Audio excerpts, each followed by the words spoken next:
The champagne bubbles rose in golden spirals, but I couldn't taste them. Around me, crystal clinked against crystal. Laughter spilled through the hotel ballroom like expensive perfume. And somewhere a string quartet played something classical that I should probably recognize. I didn't. All I could focus on was the weight of the pen in my trembling hand, and the divorce papers spread across the small table in the corner where Marcus had cornered me. Just sign them, Elena. His voice carried that edge of impatience I'd grown so familiar with over 3 years of marriage. You're making a scene. I wasn't making a scene. No one even noticed us tucked away behind the towering Christmas tree, its white lights casting shadows that made Marcus's face look harsh. Unfamiliar, or maybe I'd just never really looked at him before. Maybe I'd been too busy trying to be enough, cooking his favorite meals, pressing his shirts, shrinking myself smaller and smaller until I was practically invisible. My fingers tightened around the pen. Black ink, silver barrel, such a small thing to end a marriage with. It's Christmas, I whispered, hating how my voice cracked. Couldn't this wait until what? Until you stop being so goddamn difficult. Marcus leaned closer, and I caught the scent of his cologne mixed with something sharper, another woman's perfume probably. The same one I'd smelled on his collar for months. I have plans tonight, Elena. Plans that don't include watching you cry over something that's been dead for a year. My eyes burned, but I refused to let the tears fall. Not here. Not in front of all his colleagues from the law firm. Not in this beautiful ballroom where everyone looked so polished and perfect. I was the only broken thing in the room, wearing a dress I'd bought on sale 3 years ago, because Marcus said I didn't need new clothes when we were saving for the future. Our future. What a joke. I pressed the pen to paper, my hand shaking so badly the signature came out jagged, barely legible. Elena Marie Chen. Soon to be just Elena again. Elena the failure. Elena the not enough. There. I dropped the pen and it rolled off the table, hitting the marble floor with a small, pathetic sound. Merry Christmas to you too. Marcus was already gathering the papers, not even looking at me. My lawyer will be in touch about the apartment. You have 30 days. 30 days. 3 years of marriage. 30 days to pack up the ruins. He walked away without another word, melting into the crowd of beautiful people in their beautiful clothes, and I was left standing there with mascara probably running down my face and champagne. I couldn't drink burning in my stomach. The Christmas tree lights blurred into stars, and I realized I was crying after all. Silent tears that tasted like salt and failure. I needed air. I needed to be anywhere but here. The hallway outside the ballroom was blessedly empty. All white marble and gold fixtures that probably cost more than my entire year's salary as a kindergarten teacher. My heels clicked too loudly against the floor as I stumbled toward what I hoped was an exit. Any exit. Just somewhere I could breathe without feeling like I was drowning. I turned a corner and collided with something solid. Not something. Someone. The impact sent me staggering backward, and strong hands caught my elbows, steadying me before I could fall. I looked up and up, into the darkest eyes I'd ever seen. Almost black, framed by thick lashes that seemed unfair on a man. His face was all sharp angles and shadow, beautiful in a dangerous way that made my breath catch for reasons that had nothing to do with the collision. I'm sorry, I gasped, trying to step back, but his hands remained on my arms. Not tight, not bruising, but firm, steady. I wasn't watching where I was. You're crying. His voice was deep, accented with something I couldn't place. Italian, maybe, or something Eastern European. It rumbled through his chest and into my bones. I'm fine. I tried to smile, to pull away, but he didn't release me. His thumb moved almost imperceptibly against my arm, and I became suddenly, viscerally aware that I was touching a stranger. A stranger who smelled like winter air and something darker. Leather and smoke and danger. He was tall, dressed in a suit that probably cost more than Marcus's car, black, perfectly tailored, with a dark gray shirt underneath that made his olive skin seem to glow. His hair was dark too, styled back but with one piece falling across his forehead. He looked like he belonged in a movie, Not in a hotel hallway at a Christmas party for lawyers and their wives. Ex-wives, I corrected myself bitterly. You're not fine. It wasn't a question. His eyes traced my face with an intensity that made me want to look away. But I couldn't. I was trapped in that dark gaze like a moth in amber. Who made you cry? No one. It's nothing. I finally managed to pull free, wrapping my arms around myself. The hallway suddenly felt cold despite the heating. Just a bad night. A bad night, he repeated, and something about the way he said it made those two simple words sound like a threat. Like he was cataloging the offense for future retribution. Behind him, two men appeared from around the corner, both large, both wearing dark suits that didn't quite hide the bulk beneath. Security, or bodyguards, or something else entirely. The man, because I didn't know his name, couldn't even begin to guess who he was, raised one hand in a subtle gesture, and the two men stopped immediately, fading back like shadows. That small movement told me more than words ever could. This wasn't someone who asked for things. He commanded them. I should have been afraid. I should have run. Instead, I stood frozen as he reached up and caught a tear on my cheek with his thumb. The touch so gentle it made my throat tighten all over again. What's your name? He asked. Elena. It came out as barely a whisper. Elena. He said it like a prayer, like a promise, like something sacred. I'm Dante. Just Dante. No last name. But the way those two men in the shadows straightened at the sound of his name told me everything I needed to know. This was someone important, someone powerful, someone I should absolutely stay away from. I should go, I managed, taking a step back. Then another. I'm sorry for bumping into you. I really should stay. Another command, soft but absolute. Have a drink with me.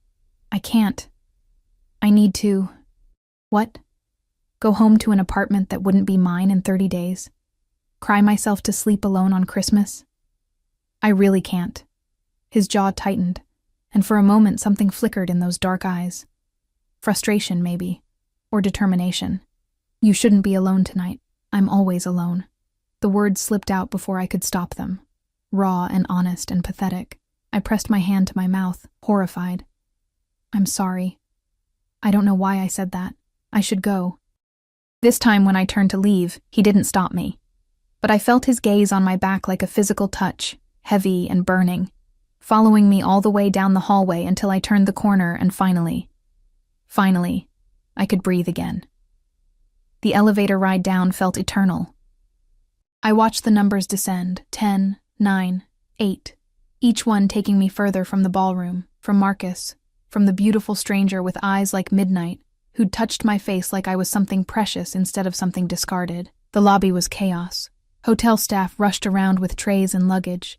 Guests checked in and out, and somewhere someone was arguing about a reservation in a loud, carrying voice.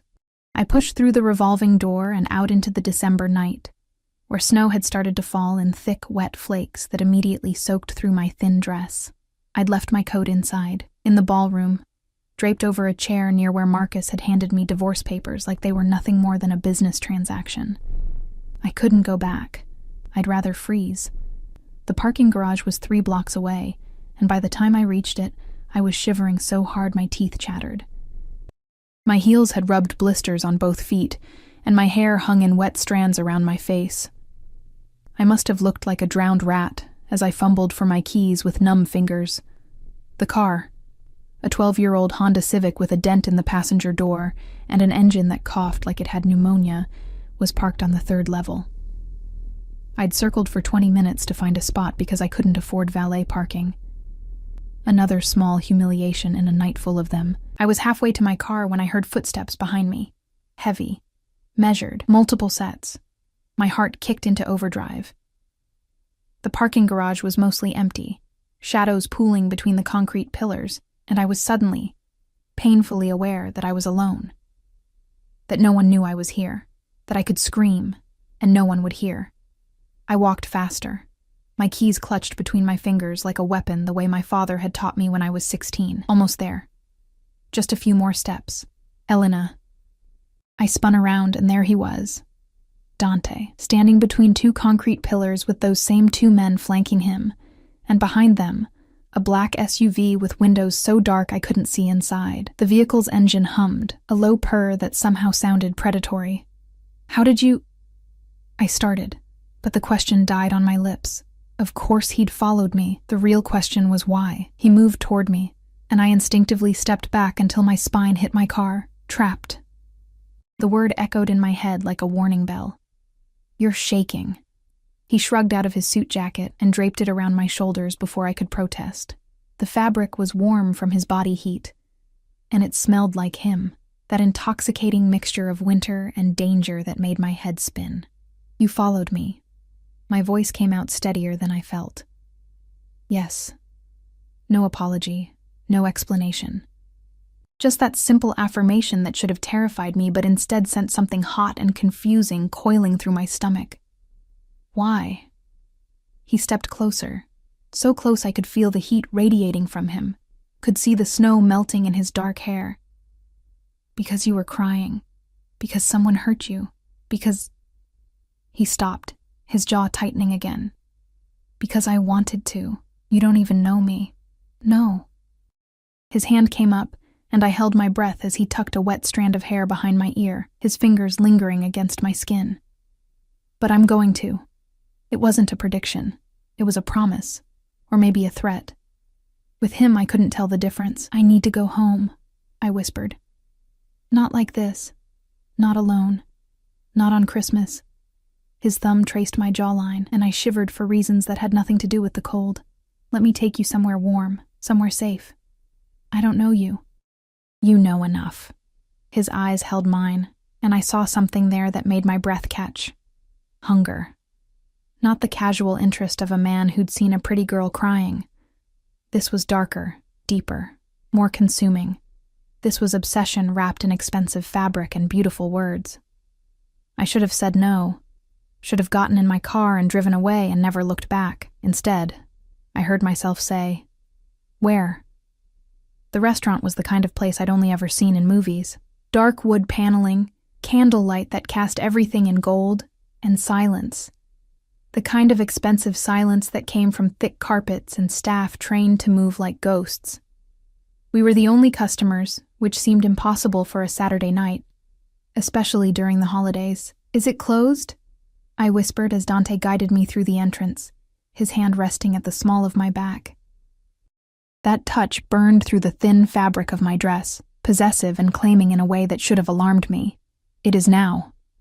He said it casually, like closing an entire restaurant was nothing unusual, like he did it every day. One of his men, the taller one with a scar cutting through his left eyebrow, stood by the entrance as we passed. Another positioned himself near the kitchen. Watching, always watching.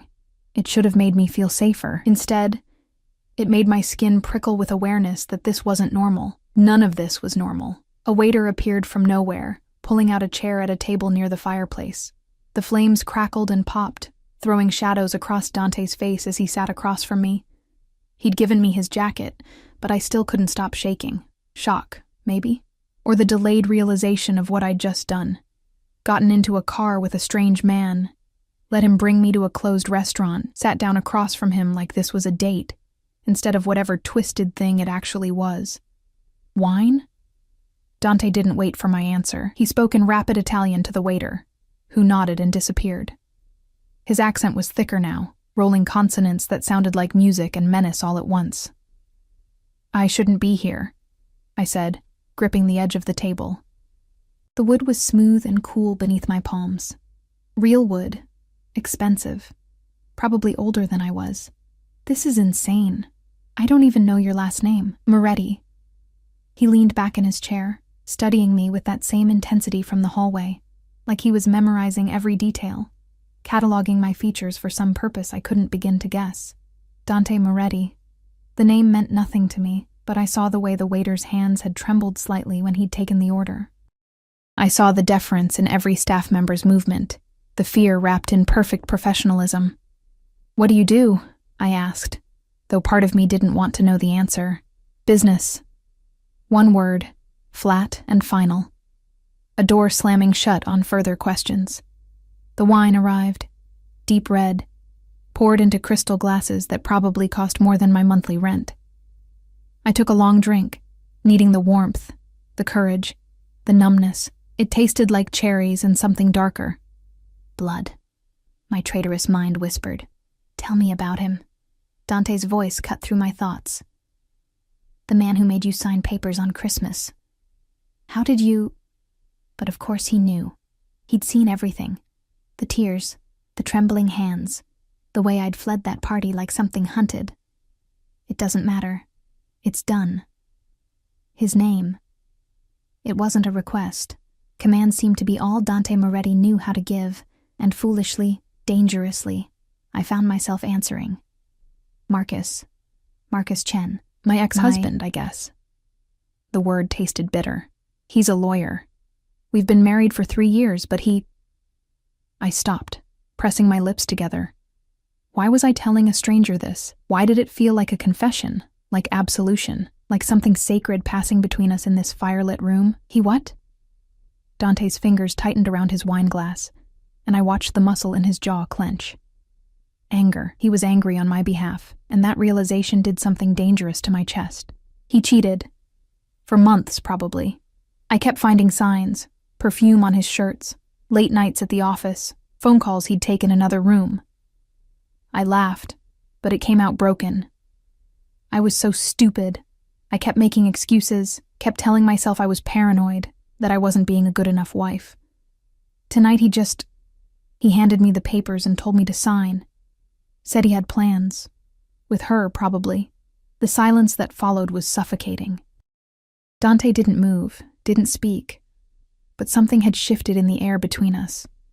Something dark and volatile that made my pulse race. You weren't stupid, he said finally, each word precise and controlled. Too controlled. You were loyal. There's a difference. Loyalty didn't save my marriage. No. He leaned forward, and the candlelight carved his features into something almost cruel, almost beautiful, but it tells me everything I need to know about you. And everything I need to know about him. The way he said it made ice slide down my spine, like he was making calculations, drawing conclusions, planning something I couldn't see. I took another drink of wine, trying to calm my racing thoughts. Why did you follow me? I asked again, needing to understand. Why am I here? You could have anyone.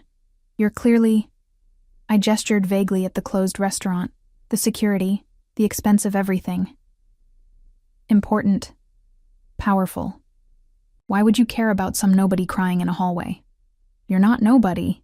He said it with such absolute certainty that I almost believed him. And I followed you because the moment you looked at me with those sad eyes, I knew I couldn't let you walk away. I knew... He stopped, seeming to struggle with something. I knew you were supposed to be mine. The possessiveness in those words should have sent me running. Instead, heat flooded through me, pooling low in my belly. This was wrong. Insane. I'd just signed divorce papers 2 hours ago, and here I was, sitting across from a dangerous stranger who looked at me like I was something he wanted to devour. You don't know me, I repeated weakly. I will. Another promise. Another threat. Starting now. Tell me about yourself, Elena, everything. So I did. Maybe it was the wine, or the warmth of the fire after freezing in the snow, or the way he listened like every word I spoke mattered. I told him about growing up in a small apartment in Queens, with parents who worked 3 jobs between them to keep food on the table. About becoming a teacher because I loved children, loved their honesty and wonder, and the way they saw magic in everything. About meeting Marcus in a coffee shop 5 years ago, and thinking he was my fairy tale, successful, charming, everything my mother had wanted for me. About how slowly, steadily, that fairy tale had turned into a cage. He wanted me to quit teaching, I heard myself say, staring into my wine glass. Said it wasn't worth the stress for what I made. That I should focus on supporting his career instead. Making connections at firm parties, hosting dinners for his colleagues, being the perfect wife. I laughed bitterly. Turns out I failed at that too. You didn't fail. Dante's hand shot across the table, catching mine before I could pull away. His grip was firm, almost painful, and his eyes blazed with something that stole my breath. He failed you. He took something precious and treated it like garbage. That's his failure, not yours. Tears burned again, but I blinked them back. I'd cried enough tonight. Why do you care? We met an hour ago. Because... He stopped, his thumb stroking across my knuckles in a gesture that felt both comforting and claiming. Because I recognize something in you. Something that calls to me, and I protect what's mine. I'm not yours. Not yet. His smile was dangerous, predatory. But you will be. Food arrived. Dishes I couldn't name, each one more beautiful than the last. Risotto that gleamed like pearls, meat so tender it fell apart at the touch of a fork, vegetables roasted with herbs I'd never heard of. I'd barely eaten all day, and hunger took over, embarrassing me as I devoured plate after plate, while Dante watched with satisfaction. "Good girl," he murmured when I finished the risotto, and those two words sent electricity racing across my skin. "You need to eat. You're too thin." No one had cared about whether I ate in years. Marcus had always been too busy, too focused on his own needs. And my parents worked such long hours that family dinners had been rare, rushed affairs. But Dante watched me like it mattered. Like I mattered. "Tell me about your family," I said, desperate to shift the attention away from myself. His expression shuddered immediately, walls slamming down behind his eyes. "They're dead." The blunt statement hit me like a physical blow. "I'm sorry. I didn't mean to." It was a long time ago. He drained his wine glass, and for a moment I saw something raw flicker across his face. Pain, maybe. Or rage. My father was... ambitious. It got him killed. My mother and sister were collateral damage. That's horrible. I reached across the table without thinking, covering his hand with mine. "How old were you?" 17. He looked down at our joined hands, and something softened in his expression. Old enough to take over, old enough to make sure everyone involved paid for what they did. The words should have terrified me, should have confirmed every suspicion building in my mind about who and what Dante Moretti really was. Instead, I felt a strange kinship with the boy who'd lost everything, who'd had to become hard and dangerous to survive. "You rebuilt," I said softly. "You survived." I did more than survive. His fingers threaded through mine, holding tight. I became what my father never could. Stronger, smarter, more ruthless. I made sure no one would ever dare touch what belongs to me again. That possessiveness again, wrapping around me like silk chains. I should pull away, should leave, should go back to my empty apartment and my empty life and forget this night ever happened. But Dante's hand was warm around mine, and his eyes held promises of things I didn't dare name. And for the first time in 3 years, maybe longer, I felt seen, wanted, protected. Even if the protection came wrapped in danger. We talked for hours, or rather I talked, and he listened, occasionally asking questions that made me reveal more than I intended. About my dreams of opening my own preschool someday, about the children I taught and how each one felt like a small miracle. About the books I read late at night when Marcus was out, romances and thrillers where people were passionate and dangerous, and nothing like my safe, suffocating life. "Not so safe anymore," Dante said with dark amusement, reading my thoughts. "You got into a car with a stranger, Elena. Came to a closed restaurant with armed men at the doors. That's not the choice of someone who wants safety." He was right. God help me. He was right. "What do you want from me?" I whispered. He stood abruptly, coming around the table before I could react. His hand cupped my face, tilting it up to meet his gaze, and I stopped breathing entirely. "Everything." His thumb traced my lower lip, and I shivered. "Your time, your thoughts, your trust." Eventually, his voice dropped to something dark and possessive that made heat pool between my thighs. "Everything else. I just got divorced today. I know." He leaned down, his breath ghosting across my lips. "I don't care. You were never really his. You're meant for someone who will worship you, protect you, give you the world, someone who will burn it all down before letting you cry alone in a hallway." "That's insane." "Yes." His lips curved into a smile that was all predator. "But you're still here. I was. Despite every rational thought screaming at me to run, I was still here, trapped in his orbit like a planet circling the sun, drawn inexorably toward something that would either warm me or incinerate me completely. "Take me home," I heard myself say. His expression darkened. "Not yet." "Dante, 1 more hour. Give me 1 more hour with you, Elena. Then I'll take you anywhere you want to go." It was already past midnight. Christmas had bled into the day after, and I had nowhere to be, no one waiting for me. What was 1 more hour in this beautiful, dangerous dream? 1 hour, I agreed. His smile was triumphant, possessive, absolutely devastating. I had no idea that agreeing to that hour would change everything. The hour stretched into 2, then 3. We moved from the restaurant to his car. That sleek black SUV with leather seats that smelled like luxury and something uniquely him. One of his men drove while the other sat in the passenger seat, and Dante kept me tucked against his side in the back, his arm around my shoulders like he'd been holding me for years instead of hours. "Where are we going?" I asked, as the city lights blurred past the tinted windows. "Somewhere you can rest." His fingers traced patterns on my shoulder, absent and possessive. "You're exhausted." I was. The adrenaline had crashed, leaving me hollow and shaky. But more than that, I felt safe in a way that made no sense.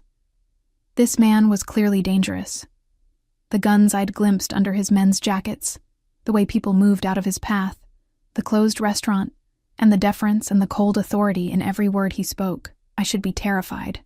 Instead, I let my head rest against his chest and listened to the steady rhythm of his heartbeat. The building we pulled up to was in Tribeca, all glass and steel and doormen in uniforms. The penthouse, naturally. Dante's hand stayed at my back as we rode the private elevator up, his touch burning through my dress. When the doors opened directly into his apartment, I forgot how to breathe. Floor-to-ceiling windows overlooked Manhattan. The city spread out like a carpet of diamonds. The space was enormous, sleek furniture in blacks and grays, abstract art on the walls that probably cost more than I'd make in a lifetime, a kitchen that looked like it belonged in a magazine. But it was the view that held me captive, all those lights stretching endlessly into the night. "It's beautiful," I whispered. "Yes." But when I glanced back, Dante was looking at me, not the view. "Sit.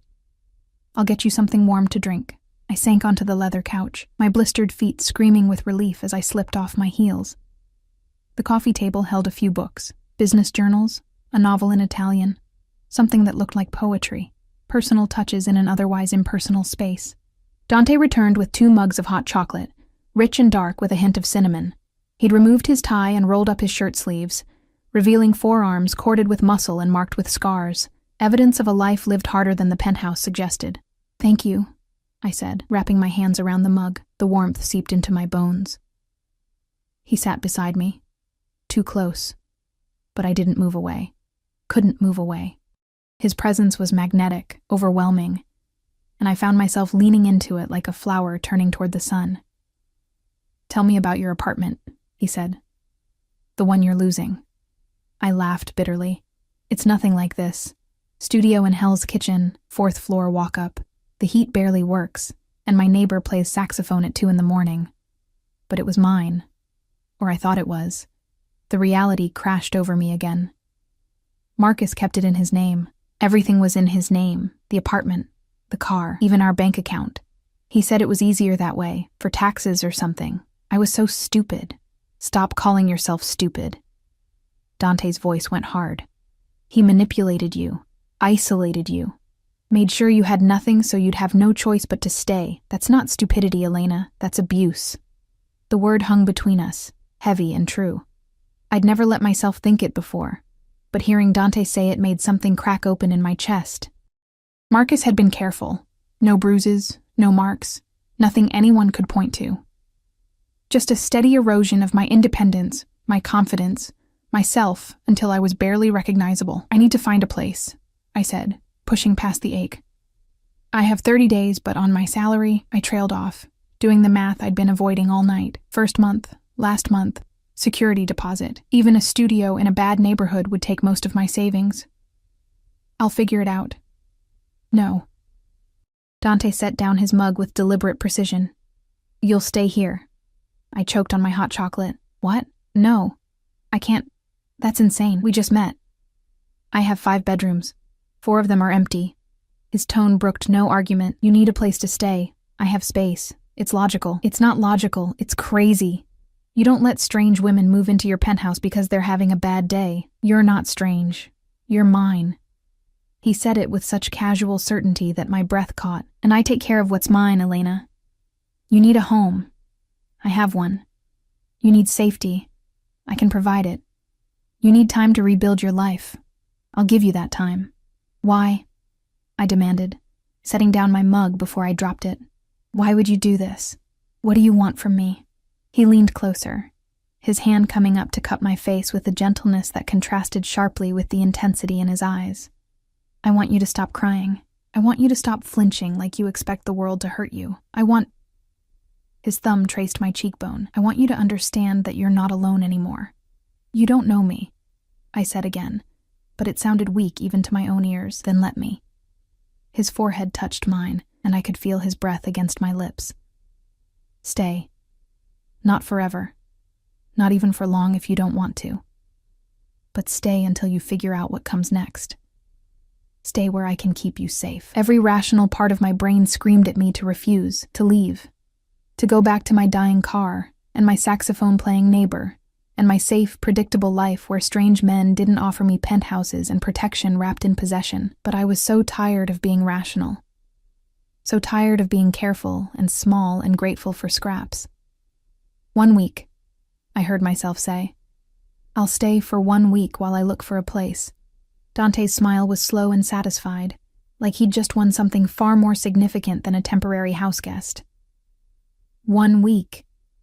He showed me to one of the guest rooms, enormous, with its own bathroom and a bed that looked like a cloud. He gave me one of his shirts to sleep in, since all my clothes were back at the apartment I apparently no longer had rights to. Sleep, he commanded, pausing in the doorway. We'll deal with everything else tomorrow, but I couldn't sleep. I lay in that massive bed, wearing his shirt that smelled like him, and stared at the ceiling trying to process everything that had happened. Divorce papers, a collision in a hallway, a closed restaurant and hot chocolate, and a penthouse overlooking Manhattan. A man who looked at me like I was precious instead of disposable. My phone buzzed. Marcus. I almost didn't answer, but some masochistic part of me needed to know. What? My voice came out cold, unfamiliar. Where are you? He sounded annoyed. I went by the apartment to get some things and you're not there. You went by the apartment you're kicking me out of. How thoughtful. Don't be dramatic, Elena. I need to know where you are. For the lawyer. For the settlement. I'm somewhere safe. Safer than I'd been in years. Protected by a man who'd followed me into a parking garage because I was crying. You'll hear from me when I'm ready. Elena. I hung up.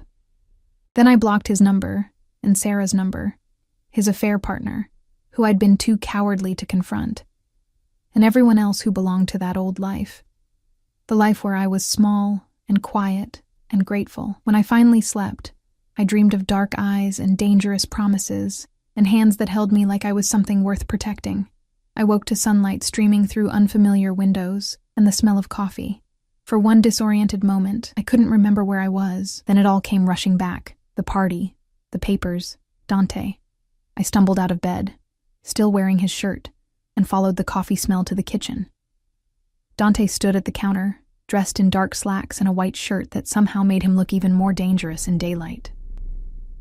He was on the phone, speaking rapid Italian in a tone that made ice creep down my spine. He saw me, and his expression shifted immediately, softening. He said something sharp into the phone and hung up. Coffee? He was already pouring a cup, remembering somehow that I took it with cream and sugar. Thank you.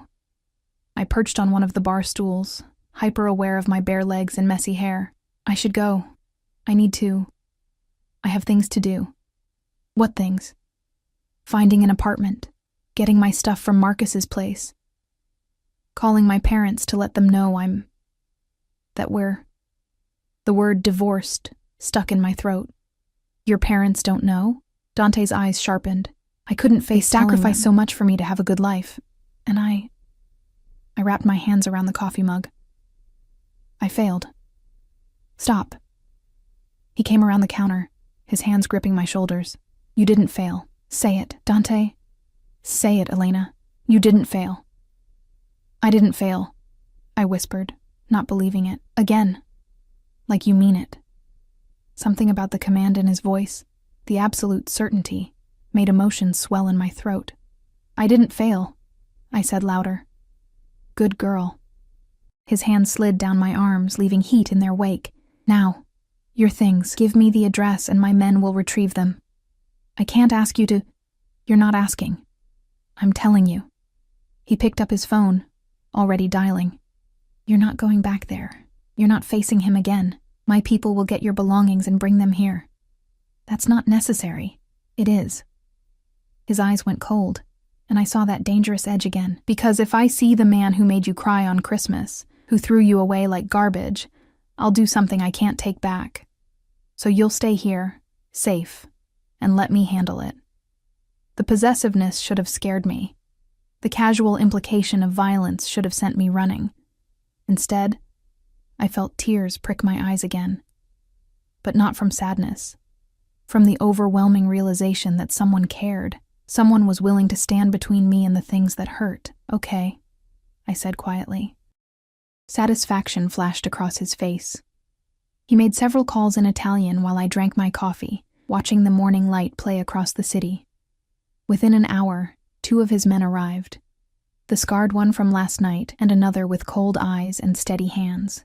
I gave them my key and a list of what to get. My clothes, my books, the few photos I had of my parents. Everything else could stay. I didn't want any reminders of the life I'd tried to build with Marcus. They left, and I was alone with Dante again. I should shower, I said awkwardly. Get dressed. I've imposed enough. Impose more. He caught my hand, pulling me toward him until I had to tilt my head back to meet his eyes. Stay for breakfast. Stay for the day. Stay for as long as you need. Why are you being so nice to me? Because... He seemed to struggle with something, his jaw clenching.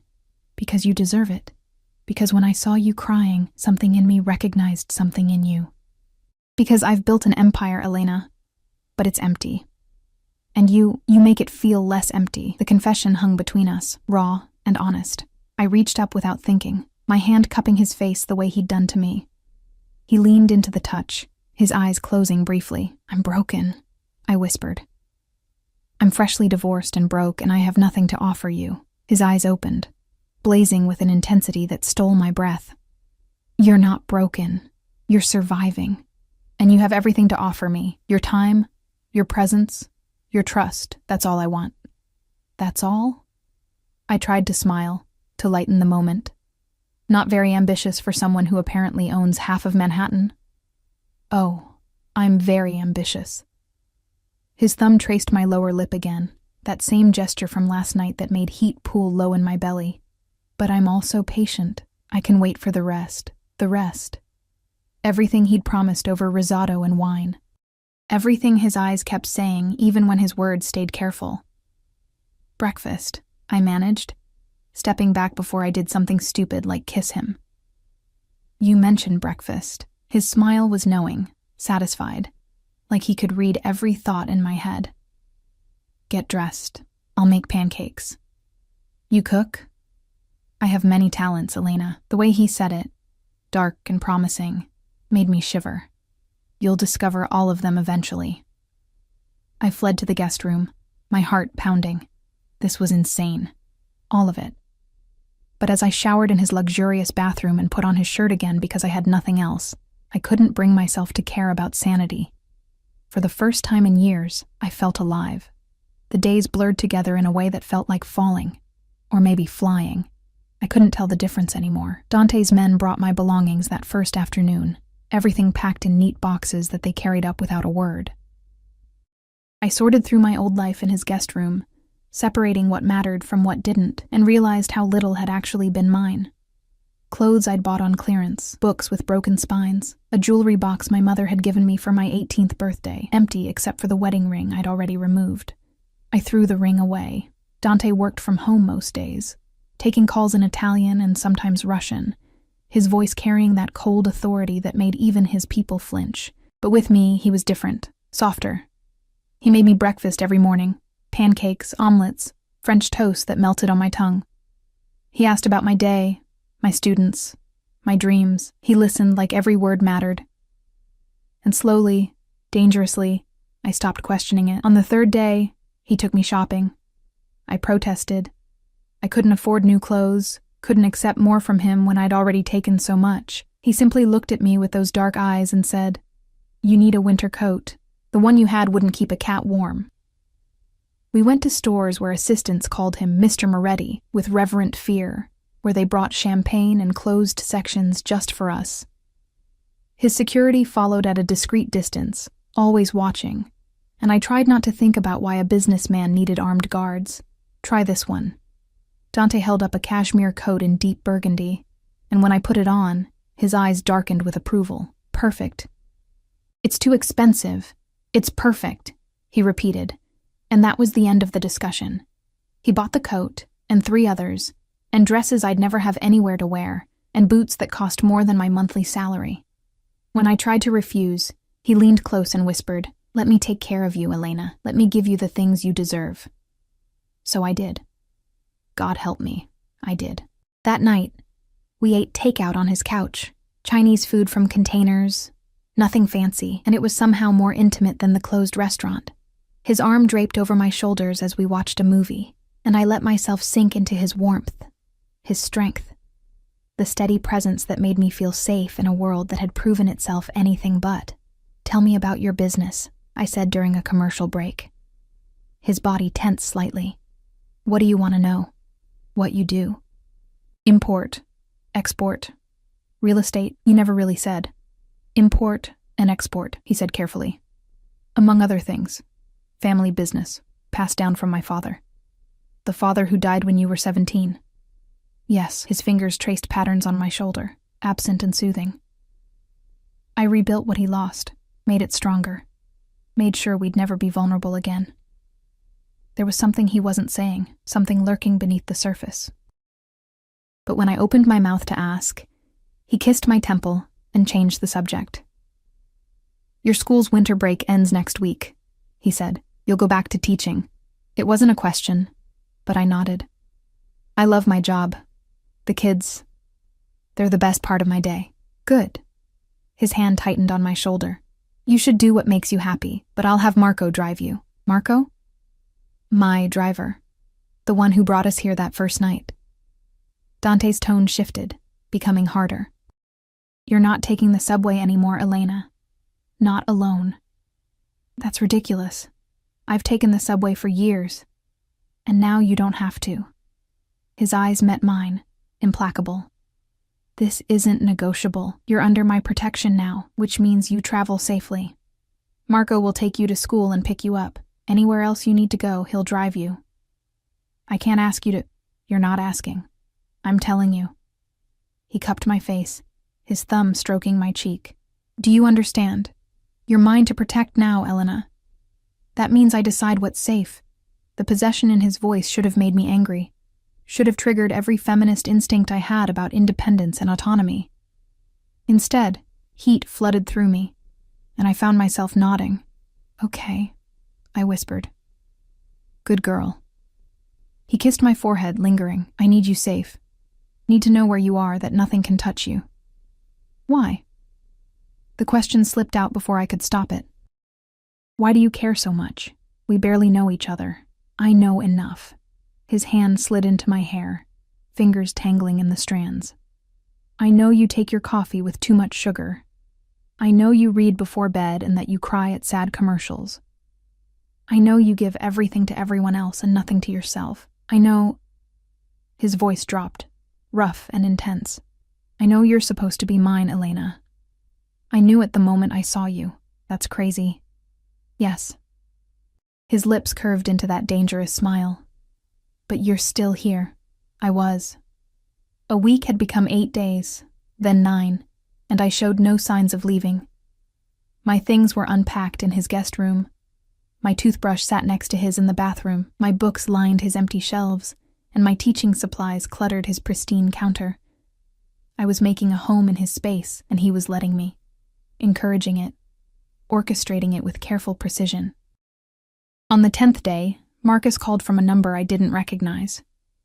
"We need to talk about the settlement," he said without preamble. "My lawyer says you haven't responded to any of his calls, because I blocked him." I was in Dante's kitchen, making tea while he worked in his office. Through the open door, I could see him at his desk, focused on his laptop. "I'll respond when I'm ready." "Elena, be reasonable. You can't just disappear. Watch me." The words came out stronger than I felt. "You wanted the divorce, Marcus. You got it. Now give me time to process everything else. I'm trying to be fair here. You'll get your share of the apartment sale, a reasonable division of assets." "Assets?" I laughed bitterly. "Everything was in your name. What assets do I have to divide?" "That's not my fault. You never wanted to be on the accounts because you told me it was easier this way. You convinced me that—" I stopped, took a breath. I wouldn't let him gaslight me anymore. "We'll handle this through lawyers. Don't call me again." I hung up, my hands shaking with anger, and something that felt like triumph. For the first time, I'd stood up to him, refused to be steamrolled by his reasonable tone and careful manipulation. "Good." Dante's voice came from behind me, and I turned to find him leaning against the doorframe. His eyes were dark with approval. "You're learning your worth." "I'm trying." I set down my phone. "He wants to settle, divide everything." "Everything he stole from you, you mean?" Dante crossed to me, his hands settling on my waist. "What do you want, Elena? From the divorce? From him? What would make this right?" "I don't know. My share of the apartment, I guess. Enough to start over." I looked up at him. "I don't want to take him for everything. I just want to be free." Something flickered in his eyes. Respect, maybe, or something darker. "You're too forgiving." "Maybe. But I don't want to be bitter. I don't want to become someone angry and twisted." I touched his face, feeling the slight stubble beneath my palm. "I just want to move forward, then we'll make sure you can." He pulled out his phone. "I know lawyers, good ones. They'll handle everything." "Dante, I can't afford. They work for me," he said simply. "Consider it a favor. Another favor." I tried to smile. "I'm racking up quite a debt." "No debt." His hands tightened on my waist, possessive. "Everything I give you is freely given, Elena. No strings, no expectations, except—" He paused, his eyes searching mine. "Except that you stay, that you let me keep you safe. For how long?" "As long as you'll let me." He leaned down, his forehead touching mine. "Ideally?" "Forever." Forever. The word hung between us, terrifying and tempting. I'd promised forever to Marcus, and look how that ended. But this felt different. Dante felt different. Solid and real and utterly certain in a way that made my breath catch. "I scare you," he said, reading my expression. "Yes." "Good." His thumb traced my lower lip. "You should be scared. I'm not a good man, Elena. I've done things that would make you run if you knew. But with you—" He stopped, seeming to struggle with the words. "With you, I want to be better. Want to be worthy of the way you look at me. How do I look at you? Like I'm not a monster." His voice went rough. "Like I'm someone who could be saved." "Maybe you are. Don't." He pulled back slightly, his expression hardening. "Don't make me into something I'm not. Don't romanticize what I do, who I am. I can give you safety, protection, everything you need. But I can't be your hero, Elena. I'm not built for that. Then what are you built for?" His eyes burned into mine. "Keeping you. Protecting you. Making sure nothing ever hurts you again. That's what I'm built for. That's what I'm good at."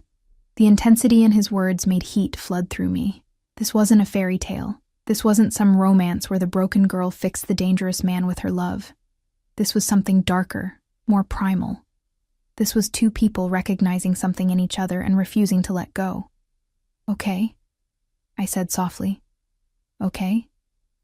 Okay, I'll stay. Not forever. I can't promise forever, but for now. Until I figure out what comes next. Triumph flashed across his face, quickly hidden but unmistakable. For now is enough. He kissed me then, finally, after days of careful distance and restrained touches. His lips were firm and demanding, and I melted into him with a gasp. His hand fisted in my hair while the other splayed across my lower back, pulling me flush against him. I could feel his heart pounding, matching the frantic rhythm of my own. When he pulled back, we were both breathing hard. I've wanted to do that since I saw you crying in that hallway, he admitted roughly. Then why didn't you? Because you weren't ready. Because you needed time to trust me, to understand that I'm not like him. That I'll never... His jaw clenched. That I'll never make you feel small or invisible, or less than you are. And what am I? I needed to hear it, needed to understand how he saw me. Everything. He said it with such absolute certainty that tears pricked my eyes. You're everything, Elena, and I'll prove it to you every day for as long as you let me. That night, I didn't sleep in the guest room. I curled up next to Dante in his enormous bed, wearing one of his shirts, and listened to his steady breathing as he held me close. His arm was heavy across my waist, possessive even in sleep, and I'd never felt safer or more terrified of how much I was starting to need this, need him. The next morning, everything changed. I woke to raised voices, Dante speaking rapid Italian in the living room, his tone sharp with barely controlled fury.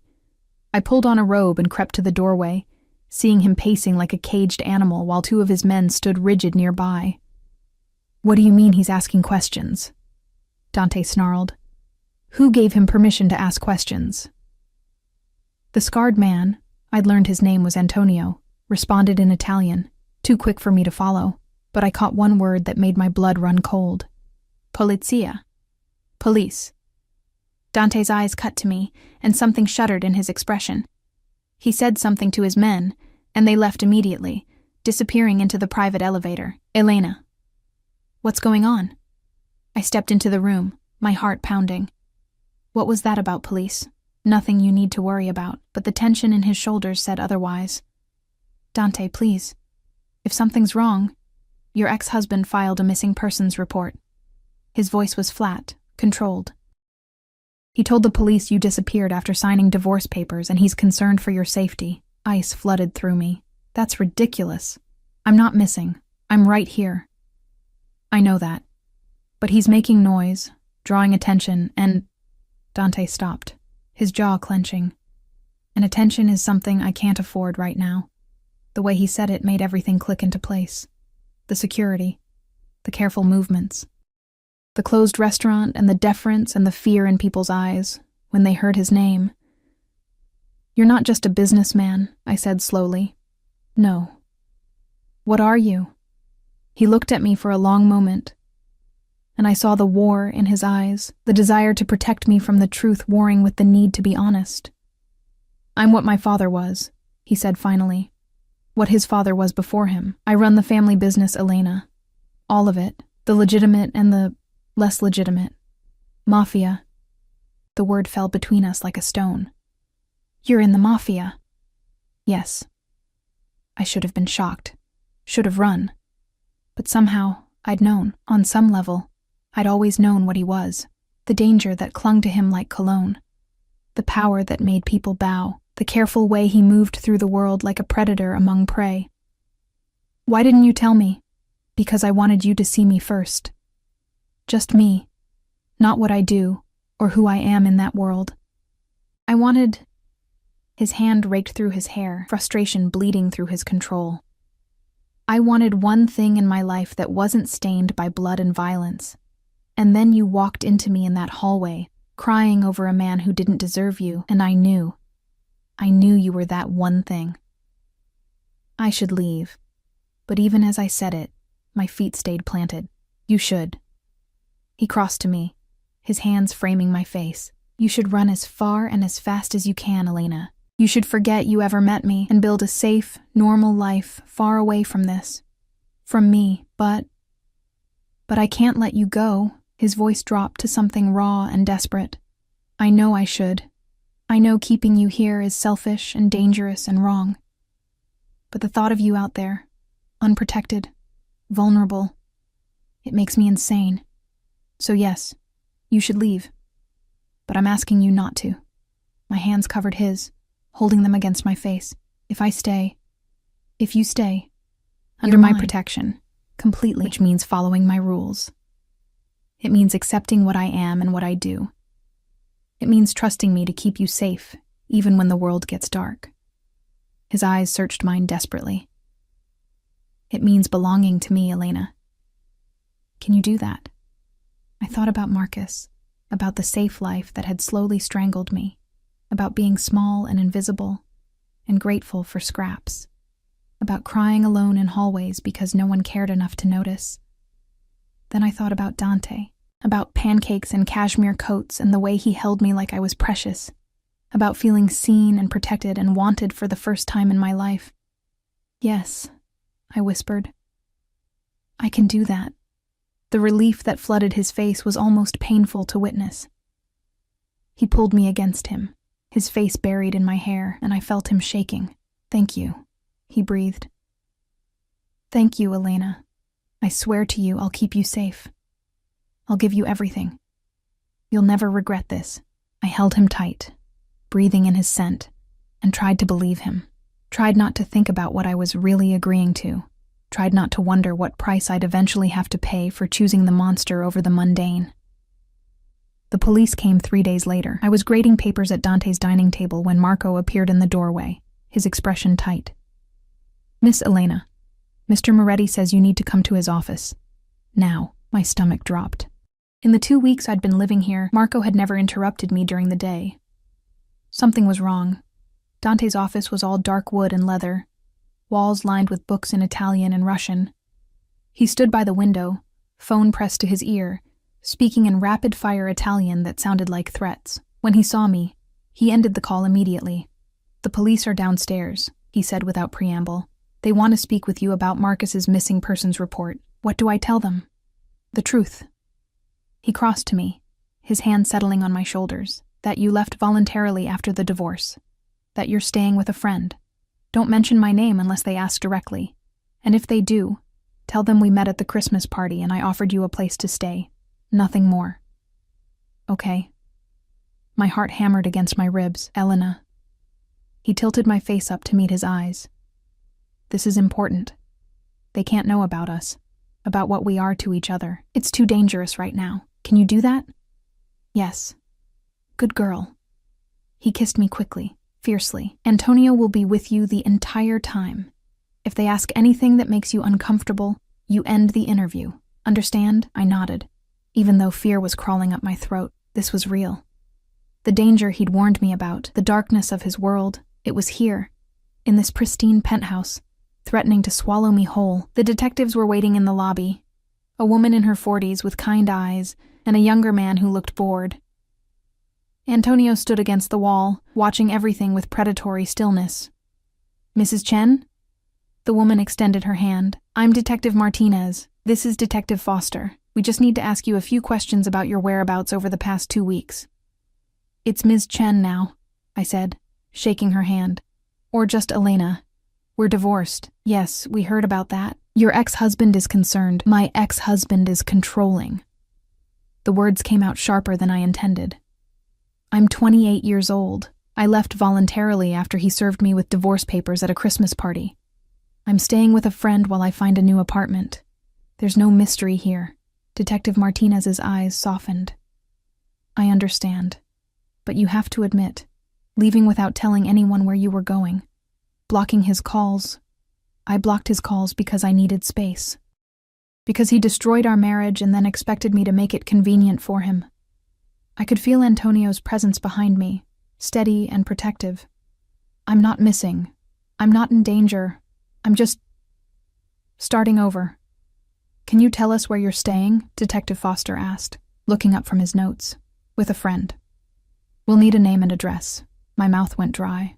Dante had said not to mention him unless asked directly, but here they were, asking. Dante Moretti. He's a friend. I met him at the Christmas party where my ex-husband served me with papers. Something flickered in Detective Martinez's expression. Recognition, maybe. Or concern. Dante Moretti, the businessman? Yes. The two detectives exchanged a look that made my skin prickle. They knew something. Something about Dante that made them wary. Ms. Chen, Detective Martinez said carefully, are you sure you're safe? If Mr. Moretti is pressuring you in any way? He's not. I stood straighter, channeling every ounce of confidence I'd learned from watching Dante command rooms full of dangerous men. He's been nothing but kind to me. He offered me a place to stay when I had nowhere else to go, and I accepted. That's all. And your relationship with him is... Heat flooded my cheeks, but I held her gaze. That's none of your business, Detective. I'm an adult. I'm not missing. I'm not being held against my will. I simply left my ex-husband and started building a new life. Is there a law against that? No, ma'am. Detective Foster closed his notebook. But you should know that your ex-husband is threatening to file for a welfare check. Maybe even try to claim you're not in your right mind. Let him try. The anger that surged through me was clean and sharp. I was in a 3-year marriage where I was systematically isolated, controlled, and made to feel worthless. Now I'm out. I'm safe. And I'm not going back. If Marcus wants to waste police resources trying to drag me back into his control, that's his choice. But I'm done being manipulated. Detective Martinez smiled slightly. Good for you, Ms. Chen. Just be careful. Mr. Moretti has a reputation. So did my ex-husband, I said quietly. Spotless record, respected lawyer, upstanding citizen. And he destroyed me piece by piece behind closed doors. I'll take my chances with someone who's honest about who he is. They left after taking my contact information, and I sagged against Antonio the moment the elevator doors closed. You did well, he said in his heavily accented English. Boss will be pleased. Will he? I looked up at the man who'd become my silent shadow. They know about him, Antonio. They know what he is. Everyone knows what the boss is. Antonio's scarred face was impassive. But knowing and proving are different things. You gave them nothing they can use. That's what matters. When I returned to the penthouse, Dante was waiting. He pulled me into his arms the moment I walked through the door, his hand cradling the back of my head. You were perfect, he murmured against my hair. Marco was listening from the security room. You were absolutely perfect. They warned me about you. I pulled back to look at him, told me to be careful, that you have a reputation. I do. He cupped my face, his thumbs stroking my cheeks. Everything they think about me is probably true, Elena. I'm not a good man. But with you, for you, I'll be the best man I can be. Marcus is going to keep pushing. He won't let this go. Something dark and dangerous flickered in Dante's eyes. Then we'll handle Marcus. What does that mean? It means I'm going to have a conversation with your ex-husband about respecting boundaries. His voice went cold. It means he's going to understand that you're under my protection now, and that continuing to harass you would be unwise. Dante, you can't threaten him. I'm not going to threaten him. His smile was sharp as a blade. I'm going to make him understand reality. There's a difference. 2 days later, Marcus stopped calling, stopped filing reports, stopped existing in my life as anything more than a signature on divorce papers. I didn't ask what Dante said to him. I didn't want to know. Winter melted into spring, and somehow, I stayed. My 1 week became a month, then 2. I returned to teaching, with Marco driving me every day in the sleek black car that made my fellow teachers whisper. I found my rhythm in Dante's world. The early morning coffee we shared before he disappeared into his office. The late nights when he'd come to bed smelling like smoke and danger and pull me against him like I was his anchor to something good. I learned the rules. Don't ask about his business. Don't answer the door unless Antonio or Marco approved it first. Don't go anywhere without security. Trust that Dante would always keep me safe. And he did. He was obsessive about it, actually, checking in throughout the day, having his men follow me even when I thought I was alone. Once, a man on the subway made the mistake of standing too close to me, and by the time Marco drove me home that evening, I heard through Antonio that the man had been educated about personal space. I should have been horrified, should have recognized the possessiveness as toxic. dangerous, wrong, but I'd spent 3 years being invisible. And now someone noticed everything, every mood, every need, every fear. Dante saw me in a way no one ever had. And his protection felt like love wrapped in darkness. My divorce was finalized in March. Dante's lawyers had been ruthless. I got half of everything, including the apartment sale, which gave me enough money to truly start over. To get my own place if I wanted. "Are you leaving?" Dante asked, the night the papers came through. We were in his bed, my head on his chest, his fingers tracing patterns on my bare shoulder. "Do you want me to?" "You know I don't." His hand tightened on me. "But I need you to choose this, Elena. Choose me. Not because you have nowhere else to go. Not because you're grateful. But because you want to be here." I propped myself up on my elbow, looking down at him. In the moonlight streaming through the windows, he looked younger, vulnerable, like the 17-year-old boy who'd lost everything and built an empire on the ruins. "I choose you," I said softly. "Not because I have to, because I want to, because you make me feel alive and safe and seen, because I love you." The words hung between us, and I saw his breath catch. "Say it again." "I love you, Dante Moretti." I traced his jaw with my fingers. "I love you even though you're dangerous and possessive and probably a little crazy. I love you because you're those things, and because with me, you're also gentle and protective and good. I'm not good. You're good to me." I kissed him softly. "That's all that matters." He rolled us over, pinning me beneath him, his eyes blazing with emotion. "I love you too. So much it terrifies me. You're my weakness, Elena. The one thing that could destroy me. Then we'll be each other's weakness." I wrapped my arms around his neck. "We'll protect each other. Always." He kissed me deeply, thoroughly, until I was breathless and wanting. "You're mine now. Completely. No going back." "No going back," I agreed. 6 months later, I stood in Dante's living room, our living room now, watching the sunset paint Manhattan in shades of gold and red.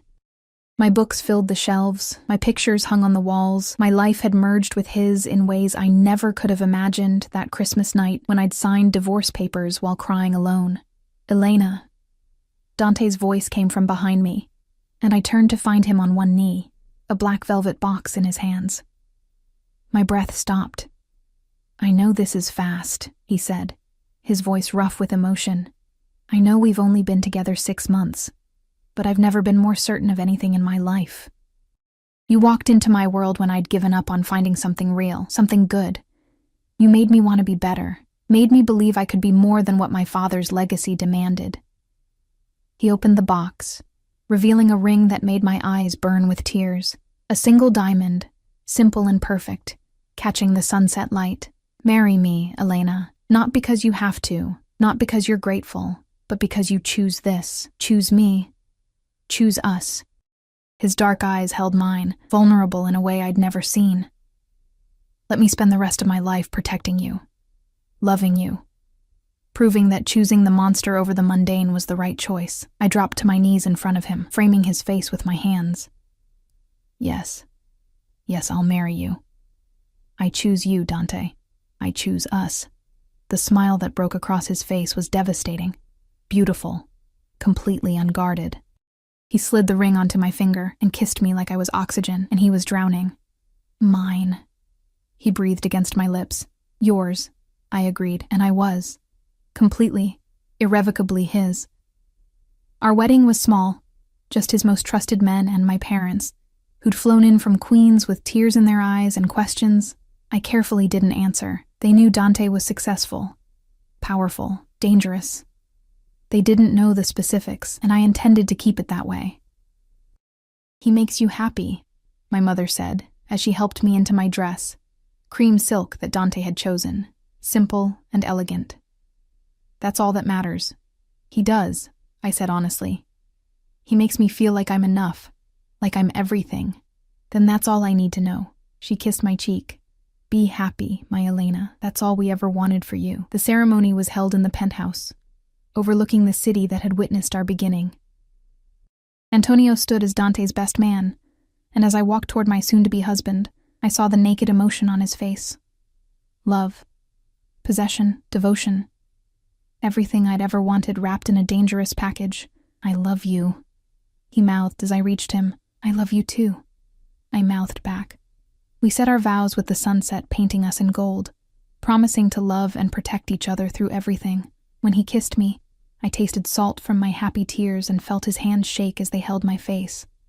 My wife, he said against my lips. Finally mine. Always was, I whispered back.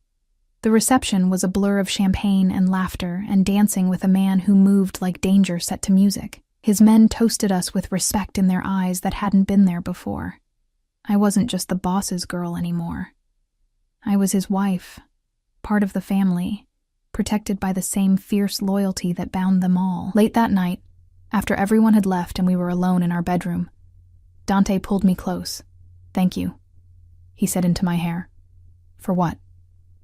For seeing me, the real me, not just the monster everyone else sees, for choosing this life, this world, me. His arms tightened around me. For being brave enough to sign those divorce papers and walk into that hallway and collide with me. For being mine. I tilted my head back to look at him. Thank you for following me into that parking garage. For not letting me drive away alone. For seeing that I was drowning and pulling me out. I'd drown the world for you, he said simply. Burn it all down if it meant keeping you safe. I know. And I did. I understood the depth of his obsession, his protection, his love. It was consuming and dangerous, and probably unhealthy by normal standards, but we'd never been normal. Any regrets? He asked, vulnerability flickering in his eyes. I thought about Marcus, about the woman I'd been a year ago, small and invisible and grateful for scraps.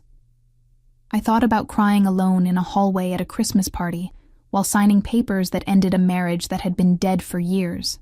Then I looked at the man who'd followed me into darkness, who'd given me light, who'd taught me that being seen and loved and protected was worth any price. Not a single one, I said honestly. His smile was slow and satisfied and utterly devastating. Good. Because you're stuck with me now, Mrs. Moretti. No escape. Who said I wanted to escape? No one. He kissed me deeply, but I needed to hear you say it. We made love slowly that night, his hands worshipping every inch of skin, his voice rough with emotion as he told me everything I meant to him. And afterward, as I lay in his arms listening to the steady beat of his heart, I thought about choices, about how life could turn on a single moment. A collision in a hallway, a stranger's dark eyes, a decision to stay instead of run. About how sometimes the monster wasn't the one you should fear, but the one who'd protect you from all the others. About how love didn't always look the way fairy tales promised, but that didn't make it any less real. I'd walked into that Christmas party expecting nothing more than another night of being invisible. I'd walked out divorced, heartbroken, and completely alone. And then I'd collided with Dante Moretti, and everything changed. He was dangerous, possessive, obsessive in his protection and fierce in his love. He was everything I shouldn't want, wrapped in expensive suits and dark promises. But he was mine, and I was his, and that was enough. More than enough. It was everything. Outside, snow began to fall. The first snow of the season, a year after that night when I'd signed papers and run into a hallway, and straight into the arms of the man who would become my everything. I watched the flakes drift past our windows, coating Manhattan in white, making the city look clean and new. What are you thinking about? Dante murmured sleepily. Second chances? I said softly. And how sometimes the best things come from the worst moments. Like crying in a hallway at a Christmas party? Like crying in a hallway at a Christmas party, I agreed. He pulled me closer, his warmth surrounding me like a shield. Best moment of my life, finding you there. Mine too, I admitted. And it was true. All of it. The danger, the darkness, the obsessive protection and fierce possession. I chose it all. Chose him. Chose us. Some people might not understand, might see the danger and miss the devotion. Might focus on the darkness and never see the light he brought to my life. But they weren't the ones who'd been invisible.